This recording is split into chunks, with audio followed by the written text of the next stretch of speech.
আল্লাহ রাব্বুল আলামিন এই বাতাস সম্পর্কে বললেন যে আমি বাতাসকে শক্তি দিয়েছি। তো ফেরেশতারা বললেন যে আল্লাহ, তাহলে কি তুমি বাতাসকেই সবচেয়ে শক্তিশালী করেছো? আল্লাহ বললেন যে না, বাতাসের চেয়ে শক্তিশালী করে আমি আল্লাহ তোমরা ফেরেশতাদেরকে বানিয়েছি। বলুন সুবহানাল্লাহ।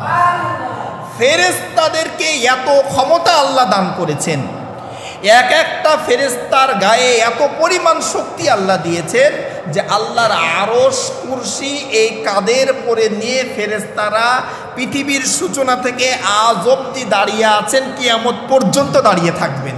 সুবহানাল্লাহ।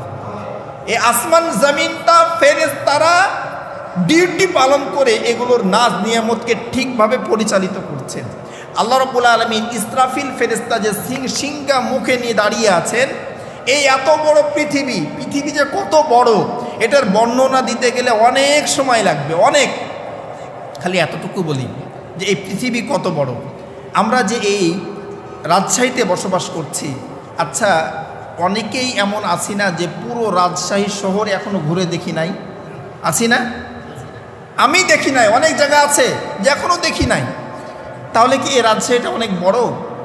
অনেক বড় না। এই রাজশাহীর তুলনায় এই বাংলাদেশটা কিন্তু অনেক বড়। তাহলে কি এই বাংলাদেশে পৃথিবীর মধ্যে সবচেয়ে বড় রাষ্ট্র? এই বাংলাদেশের চেয়ে অনেক বড় বড় দেশ দুনিয়াতে আছে।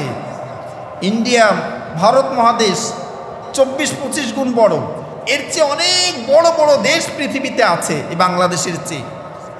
তাহলে এই সব মিলিয়ে একটা আমাদের গ্রহ, এই গ্রহটাই কি সবচেয়ে বড়? বড় না। এই যে আমরা সূর্য দেখতে পাই, এই সূর্যটা এই পৃথিবীর চেয়ে 13 লক্ষ গুণ বড়। সুবহানাল্লাহ। কত লক্ষ ভাই? 13 লক্ষ গুণ বড়। তো বলবেন যে হুজুর এতটুকু দেখা যায় যে? এতটুকু কেন দেখা যায়? এই পৃথিবীর চেয়ে সূর্যটা 13 লক্ষ গুণ বড়, তারপরও এতটুকু দেখা যায়। তাহলে চিন্তা করেন যে কত উপরে আছে, কত উপরে আছে, কত উপরে আছে। এ সম্পর্কে আল্লাহ নবী হাদিস বর্ণনা করেছেন। নবীজি মেরাজের বর্ণনা করতে যে বলেছেন যে জামিন থেকে আসমানের দূরত্ব 500 বছরের রাস্তা। কয় বছরের? 500 বছরের। এটা কি দিয়ে গেলে? সাইকেলে গেলে, মোটরসাইকেলে গেলে, বাসে গেলে, ট্রেনে গেলে, বিমানে গেলে, না রকেটে গেলে, কিসে গেলে? এটা কিন্তু নবীজি বলেন নাই। এর মানে হলো এই পৃথিবীতে দ্রুতগামী যত যানবাহন আবিষ্কার হবে, এই যানবাহন দিয়ে যদি 500 বছর আপনি অতিক্রম করেন, তাহলে আসমানে যাবেন, প্রথম আসমানে যাবেন। তাহলে আল্লাহ রাব্বুল আলামিন এই যে এই পৃথিবীটাকে তৈরি করলেন, এত বড় পৃথিবীকে, তাহলে এই যে সূর্য 13 লক্ষ গুণ বড়, এই সূর্যই কিন্তু সবচেয়ে বড় তা না, এর চেয়ে অনেক বড় বড় নক্ষত্র তারকা আল্লাহ তৈরি করেছেন। অন্য একদিন এই সম্পর্কে শুনবো ইনশাল্লাহ। তো এই যে ফেরেশতাদের কথা আল্লাহ বললেন যে তোমাদেরকে শক্তিশালী করে বানিয়েছে, কত শক্তিশালী করেছেন। আচ্ছা আপনাদের মনে কি কোনো সময় এরকম প্রশ্ন এসেছে যে এত টাইম শোনা যায় যে বাংলাদেশের বিভিন্ন জায়গাতে মানুষ মারা যায়?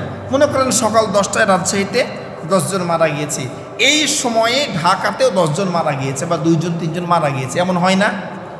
গোটা পৃথিবী মিলে আপনি যদি চিন্তা করেন, এই যে মনে করেন যে এখন 7:50, এই সময়েও হয়তো বা এই অঞ্চলে কেউ মারা গেল, ঢাকাতে কেউ মারা গেল, সৌদি আরবে কেউ মারা গেল, কুয়েতে কেউ মারা গেল, এভাবে পাকিস্তানে কেউ মারা গেল, এরকম কিন্তু হতে পারে বা হয়। তাহলে আপনার মনে কি কখনো চিন্তা এসেছে যে একটা জান কবজ করা ফেরেশতা আজরাইল, তো এক আজরাইল কিভাবে সবার জান কবজ করছে? আল্লাহ রাব্বুল আলামিন হযরতে আজরাইল ফেরেশতাকে এত ক্ষমতা দিয়েছেন, এত শক্তিশালী করেছেন। আমরা খাবারের প্লেটে খাবার নিয়ে, এই প্লেটের মধ্যে ভাত থাকে, ভর্তা থাকে, গোস্ত থাকে, সবজি থাকে, যেভাবে অনায়াসে প্লেটের সব কোনার খাবার খেতে পারি, আজরাইলকে এত শক্তিশালী করে আল্লাহ বানিয়েছেন, পৃথিবীর এক কোনায় বসে পুরো পৃথিবীর মানুষের জান কবজ করতে পারে। সুবহানাল্লাহ। কত বড় করে আজরাইলকে বানিয়েছেন। এই হলো ফেরেশতার শক্তি। তো এই ফেরেশতাদেরকে আল্লাহ রাব্বুল আলামিন যাকে যে দায়িত্ব দিয়েছেন সে দায়িত্ব পালন করে। তারা আল্লাহর হুকুমের কখনো নড়চড় করেন না, মানে আল্লাহ যাকে যে দায়িত্ব দিয়েছেন সে কাজ নিয়ে ব্যস্ত আছেন। এ সম্পর্কে আল্লাহ রাব্বুল আলামিন সূরা আম্বিয়ার 20 নম্বর আয়াতে বলছেন, ইউসাব্বিহুনাল লাইলা ওয়ান নাহারা লা ইয়াফতুরুন, আর তারা দিনে রাতে আল্লাহর পবিত্রতা বর্ণনা, রুকু করা সে রুকুইরত অবস্থায় আছে, যার কাজ সেজদা করা সে সেজদারত অবস্থাতেই আছে, যার কাজ তাসবিহ তাহলিল করা সে তাসবিহ তাহলিল অবস্থাতে আছে। মানে তাদের আল্লাহর হুকুম অমান্য করার কোনো মন মানসিকতাই নাই। আল্লাহ ওইভাবে তৈরি করেননি ফেরেশতাকে। তো এই যে ফেরেশতারা আল্লাহর জিকির করেন, এই যে আল্লাহর জিকির করেন, এটা নাসার বিজ্ঞানীরা প্রমাণ করেছে, বলুন সুবহানাল্লাহ।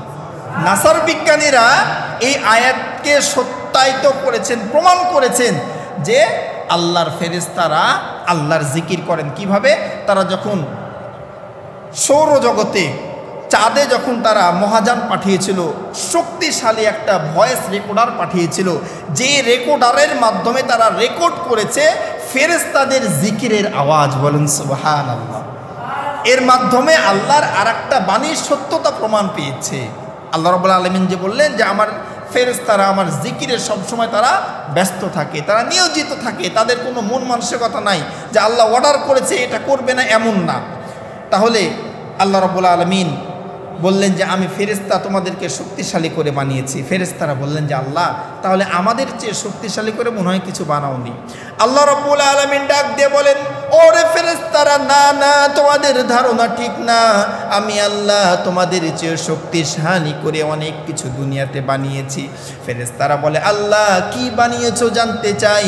আল্লাহ রাব্বুল আলামিন বলেন, আমি বনি আদমকে তোমাদের চেয়েও শক্তিশালী করে বানিয়েছি। আমার যে সকল গোলাম, আমার যে সকল বান্দা দুইটি কাজ করবে, ওই দুইটি কাজের শক্তি, ওই দুইটি কাজের ক্ষমতা এত বেশি, এত বেশি, এই পৃথিবীর বুকে আমি যা কিছু তৈরি করেছি এই সব কিছুর চেয়ে শক্তিশালী হলো ওই দুইটি জিনিস, বলুন সুবহানাল্লাহ।